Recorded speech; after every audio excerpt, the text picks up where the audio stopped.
Alright, so it's going on 2 weeks since I started this whole process of trying to find a rehab. The process has been daunting. It has been incredibly disappointing, eye-opening, and a little disheartening, to be quite honest with you.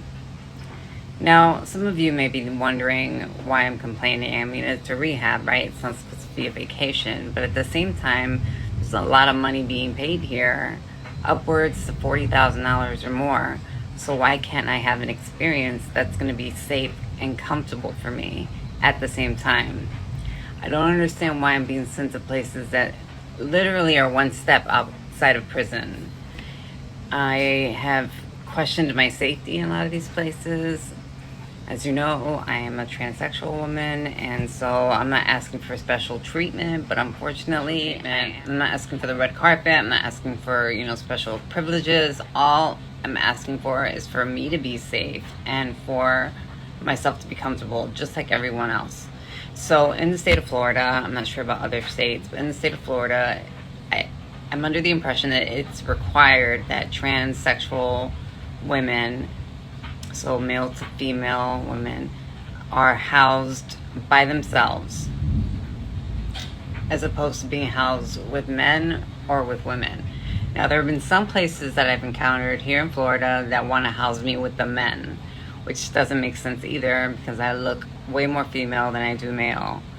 But in regards to the safety for natural born women, I guess they're making this a thing, which I get. I totally get. Natural born women should feel safe. Listen, I agree wholeheartedly. I believe that natural born women should be able to feel safe in their private spaces, like where they sleep or where they change, etc. I feel that maybe it should be on a case-by-case basis. I mean, for example, if these women were to meet me and look at me and interact with me, they would know that they would not be under any threat. There would be no danger. I present myself and look more female than male.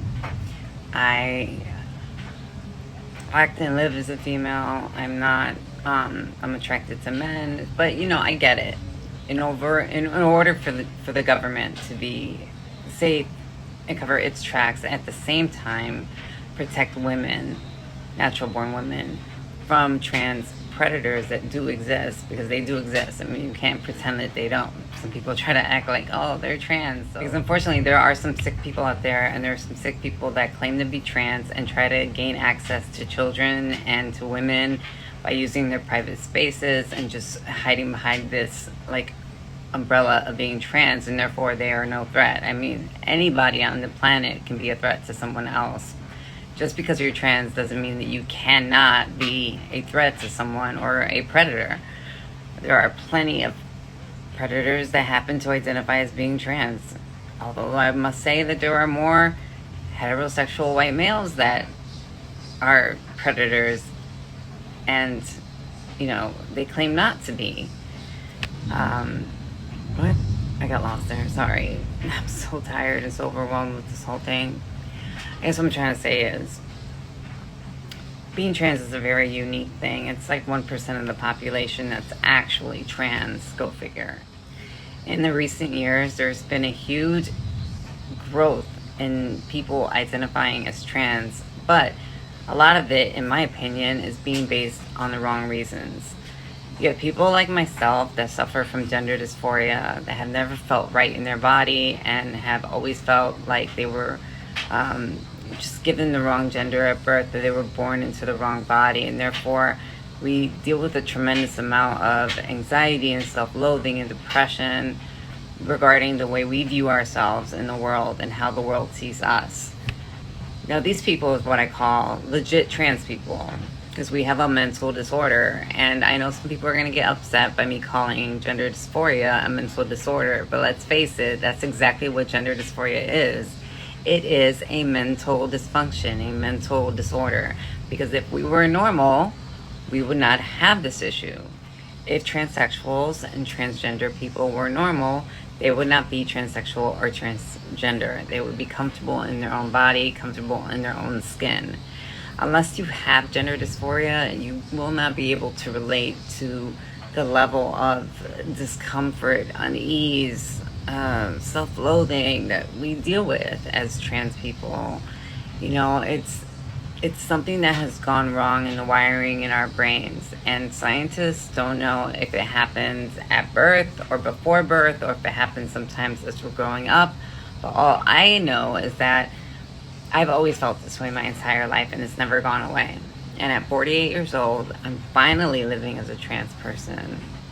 And I must say that I do not regret my decision to be trans. Most people that suffer from gender dysphoria, I understand, only suffer from gender dysphoria from the time they're like toddlers up to the age of like 17 or 18, usually when they get out of high school. And then by that time, they will grow out of it and they will find themselves very comfortable in the body that they were born in. However, they would typically end up being gay or lesbian people. Now, of that percentage, there's even a smaller percentage of people like, sorry, I need a tripod. People like myself that basically never grow out of that feeling, and therefore we are always, you know, inflicted with this gender dysphoric, you know, existence, which is a really horrible way to live. I wouldn't wish it on anyone, actually, because you never feel like you are who you are, and going around not knowing who you are. Being transsexual myself, I'm sure I'll get a lot of hate and a lot of people saying that I'm transphobic because I just said that gender dysphoria is a mental disorder. I believe in biology, I believe in science, and if you don't live your life that way, then I have no need to talk with you about this, because we base reality on two different things. You base it on theories, and you base it on how other people's opinions are of you, or how other people's view you, or their perception of you. I base reality on biology and science, something that can be measured and tested, and that can be shown to the world and say, here, look, here is this and here's that, and this is why this happened. That's how I roll. So if you don't agree with me, we can agree to disagree and move right along. So yeah, so this, going back to this whole rehab thing, these rehabs benefit from having trans people as clients because they're able to charge them upwards to $1,000 a day for their stay there. Basically, we're paying $1,000 a day for a private room. These rehabs are already expensive, and I really don't understand why, because what you get with it is nothing spectacular.